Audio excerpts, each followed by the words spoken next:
It's been a long time. I saw the film a year ago, the first time, in San Sebastian. And I program for a small film festival in Switzerland, and we picked your film. So I feel by now it's stayed with me for a long time. For me too.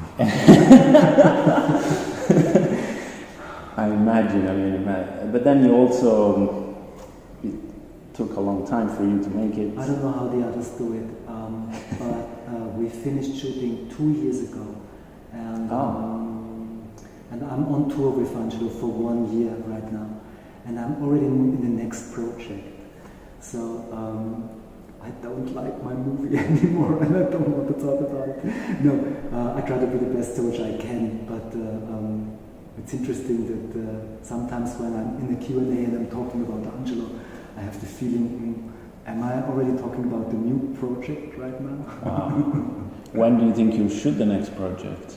I don't know.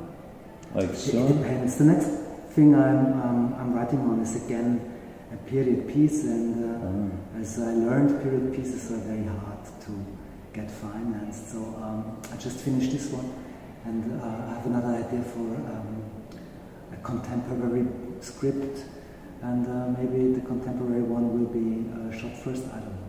Okay.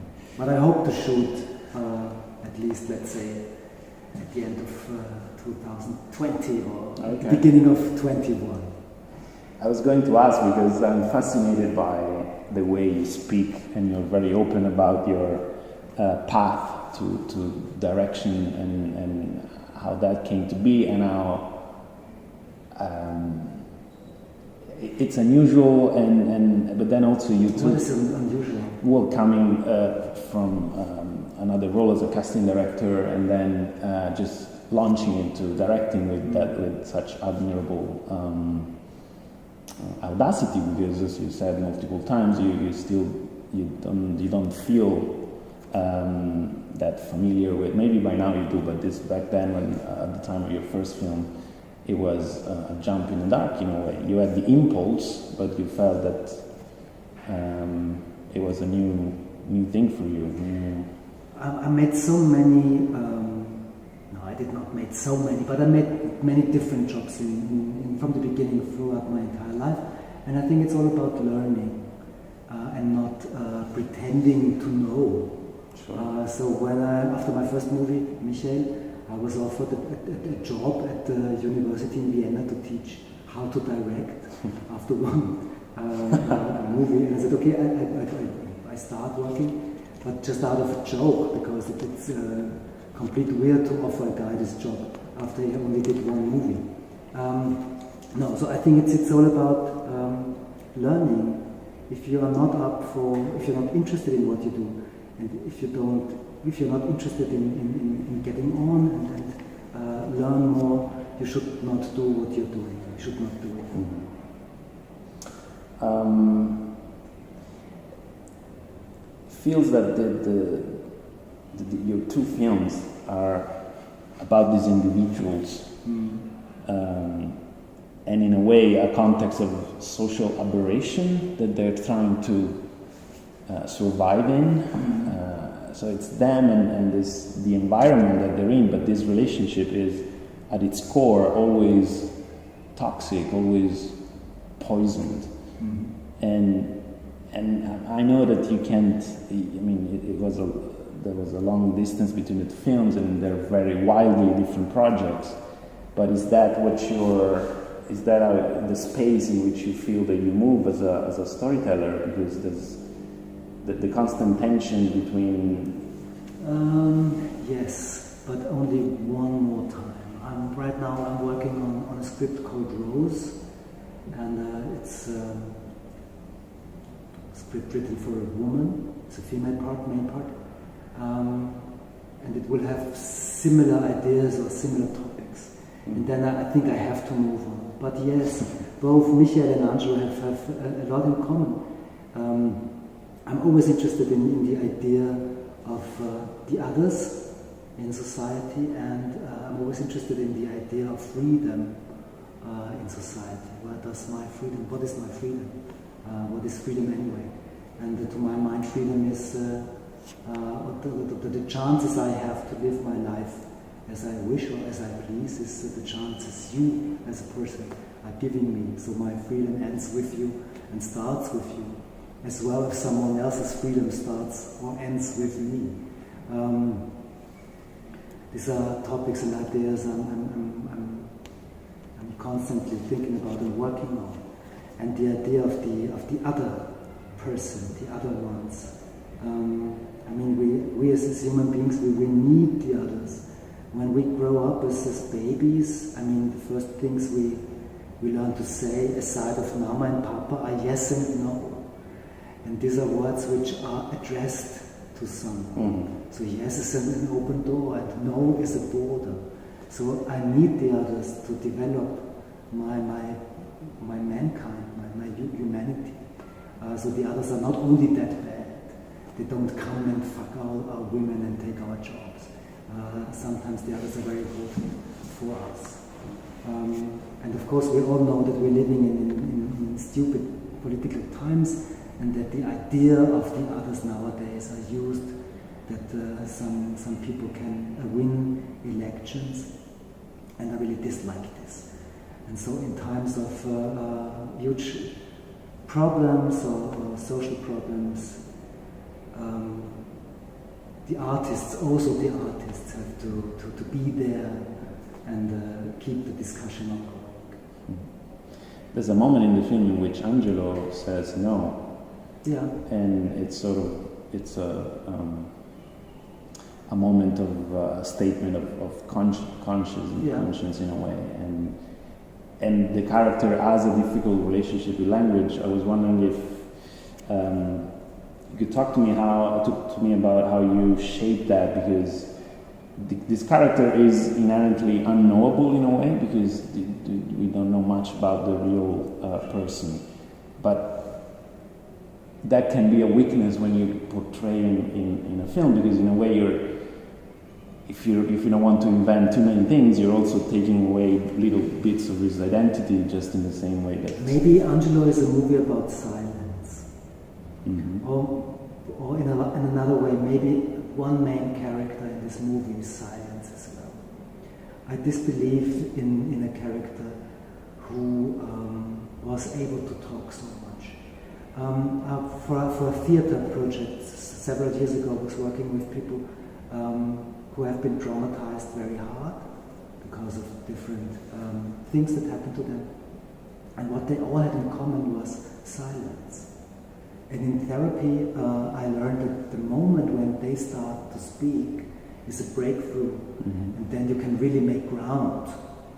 It doesn't mean that they will get healed so easily, because when they start to talk, you are tough times ahead. But first, when you get traumatized, you're completely silenced down. Your memory, you lose a huge loss of memory sometimes, or you're not completely unable to speak. You don't want to go there in thinking, in your speech.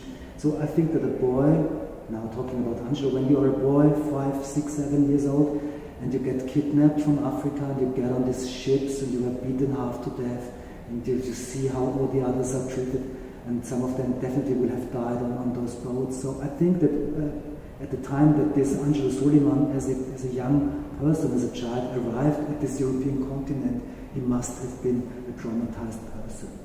So we have a child who does not know where it is. I don't believe that there was someone saying, "Hello, little black children, this is France or this is Belgium." I doubt it. So this life in Europe started with disorientation. He was there, he did not know where he was, he did not know what these people wanted from him, he did not understand the language, he did not know would he ever be possible to go back. For quite a long time, I think he has never met a person again with similar skin type or a similar language that he was taught in first place. So it's completely disorientation, and but I think that he really, to survive, because this is what people do in shock and in very hard moments, people always try to adopt. When I was 15, 16, something like this, there was some German tourists had been kidnapped in some desert. I don't know where, I don't know when. But I remember that everyone was so very much with this German family because a lot of journalists were traveling with the kidnapping people. Mm-hmm. And the funny thing was that I think the husband, the German husband, started to make the collaboration because his English was the best. So you had all the kidnappers and the German family at the same side because you adopt, you collaborate. Okay, this is hurting, what can I do that it's not going to hurt again? How can I help? How can we do organization in concentration camp? We all know this. There are a lot of shitholes all over the world, but you will find organization because people always want to adopt, to survive more. And I don't think that speech or words are the best thing to do so. I always think that action is always the best thing to adopt. Okay. So in playing the flute, is this something more easier for him to learn than some poems? So in playing the flute or behaving, not moving, being still is most of the time the first thing and the perfect thing to not get beaten again. Yeah. So I think that's a very silent person, and I don't think that he had a lot of speech in him. Memory is something, memory is not the truth. Has he had some memories about his home country? When did he lost the memory? When did he stop dreaming about his home country? I think that he was a pretty fucked up person, and I think that I hope that he tried to make the best out of it. And you try to get to that in that scene at the end when he's confronted with this museum representation of a country. This is a scene which really is touching me every time I see it, because I like this Angelo Soliman character and I like his family, but I adore the daughter because she's the hybrid. I mean, he has been the victim. At least he could always say, I have been kidnapped, I've been brought here, but she has been born here. So in a way, she has been Austrian, but she has never been the one kind of Austrian that the other Austrians have been because of her skin type. And she's never been to Africa. She never got the chance throughout her entire life to see her roots or to see the country, to visit the country where her father came from. And so when they are in the museum, where this idea of Africa, of the African continent is painted on the wall, and she asks her father, is it like that? And he does not say, he doesn't know what to say, yes or no. This is something that really touches my heart every time I see it, because I have an idea about this kind of longing, because this is something which I think we all have somewhere in us. When we feel that there's something missing and something we will never achieve and something we'll never get, like history or past, something which is gone forever, will never occur again. Alba Rohrwacher, because I'm kind of obsessed with her. Me too. She's, I'm Italian, and to me, she's such a unique actress. Yeah, she is. And I admire much of what she does, and I also admire how she just gets out there and she pops up in projects from different countries that you would never expect. And they're always challenging and just surprising. So, but in watching the film, I remember thinking that, because she always has this sense about her in which she can't quite be placed in the context that she's in. She sticks out in a way, and I think she's got something that is perfect for a period setting, something about her beauty, her features, but then also when you put her in a period setting, it's like she wants to exceed the period itself, and so once again, it never quite defines her in a way that is complete. So, as someone who also has a special perspective on casting, could you tell me about you and her, and in general her persona as an actress and how it went? There had been two different roads of ships, two different roads how they delivered child slavery, child slaves to Europe. And one was to Bordeaux, France, and one was to Messina, Italy. So when I first wrote the script started in Italy, because the Italian culture in those days was a bit more different to the Austrian culture than the French culture. But we didn't get any money from Italy, so we had not this Italian speaking at the beginning, and so we had to put all this into a French context because we got money from there. But by then I already had been through all the Italian actresses which I was interested in playing the part of the Comtesse, and I was completely fallen in love with the idea that Alba could do it, and I've already had met her, and she really wanted to do it, and then to go on this journey together. So even though people say yes, but she's not French, and she has an accent, and she's speaking French, and why is an Italian countess? I don't give a shit, because I think that the European royalty worked that way in those years. I mean, this is all about marriage. Yeah, so if I marry a lady from there, so our countries will not fight against each other. So I think it could have been possible that a lady from Italy finally ended up in some French-speaking context.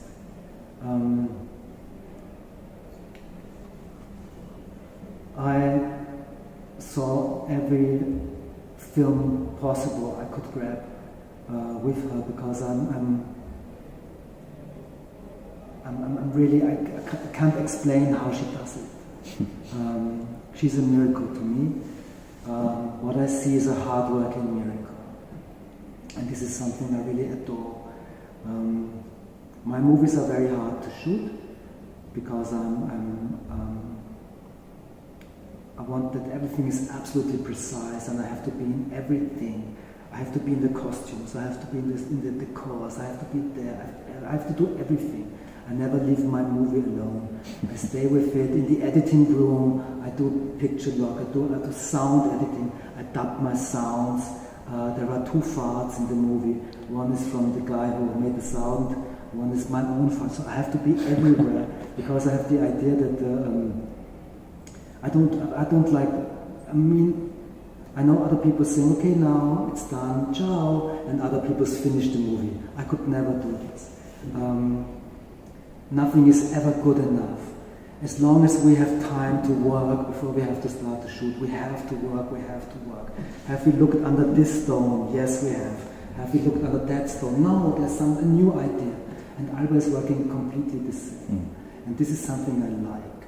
Someone who's met said, yes, but we said only 4 hours and then I have to go. No, or someone says, yes, but you know I can't shoot before 10 o'clock. Because that's absolutely not her. She's the best soldier you can have. I don't know if this is sane, because sometimes it's, for me and for her and for all those people who function like this, it's a lot about depression and tears and thinking you totally missed it and you totally blew it up. But I think I cannot work in a different way.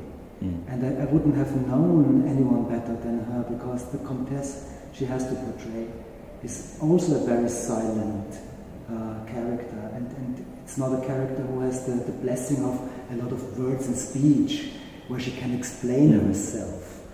So I needed someone who was clever enough to completely understand the position, that she has only a position, that this person, this figure had only a position in this period of time, and that she could take all inside and just show it from the inside, sometimes without moving.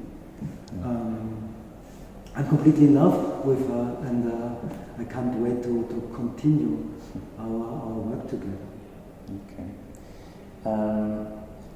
I was also thinking back on how the film, like what's challenging about this film, and I think part of it is that in looking at how the body moves and how the bodies are framed, there's a sense of frontality that is, it's daring and it's in your face, it's brash. The way that these bodies that are confined within this narrow frame, and they're always continually. There's a frontality. They're always facing each other, or Angelo is following someone else, but they're always in the same direction.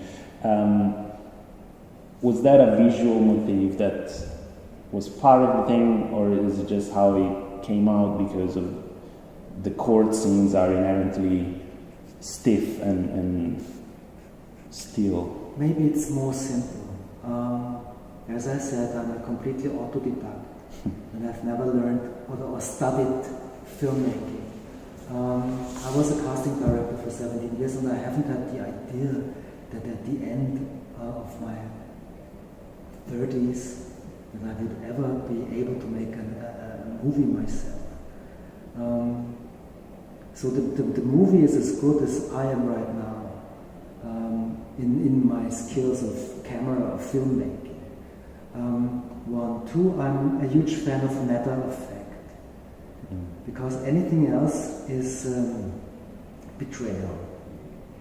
Sometimes I like to be betrayed myself, to give myself away to a certain kind of sweetness, that camera can do this or that, or fly, or do something like this. Of course, I love it too myself, but I just haven't found in my own 2 movies right now, I just haven't found the point to do something like this.